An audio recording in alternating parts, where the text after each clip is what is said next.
Hello বন্ধুরা, আসলে আমি আসছি রাইসুলের কাছে। রাইসুলের একটা জায়গায় থাকে, মানে জায়গাটার নাম কি? রাইসুল সিম্পা নাম্পাত সিম্পান আমপাত। আসলে একদম সেম গ্রাম। দেন কলা গাছ এখানে, গ্রাম অঞ্চল। হ্যাঁ কলা গাছ। এখানে কলা কলা ধরে রয়েছে, আপনাদেরকে দেখাই।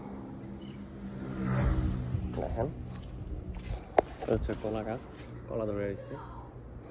তো এখানে আরও আছে, আমরা দেখাই যাতে যাতে। আবার এখানে দেন কাগজ ফুল। এটা বাংলাদেশে এই ফুলটা আগে দেখতাম অনেক।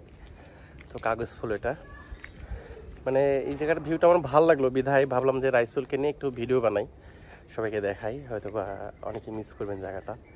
একদম সেম গ্রাম।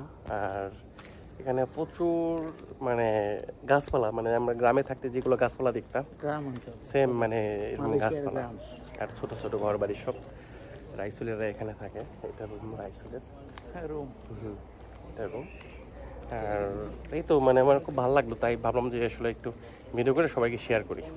হচ্ছে দেখেন ভিউগুলো, একদম সেম গ্রাম। নারকেল গাছ আছে এখানে, নারকেল গাছ। বা এখানে দেয় মুরগি, কাম্পং। এটা কাম্পং চিকেন, কাম্পং বলে অনেকে। এই দেখেন মোরগ, মুরগি। এই যে একটা মোরগ। আসলে মানে খুবই ভালো লাগছিল আমার, ভাবলাম একটু ভিডিও না করলে কেমন হয়, তাই ভিডিও করা। এটা হচ্ছে পেয়ারা গাছ। আমি মানুষ আসার পরে একটা গাছে দেখলাম পেয়ারা।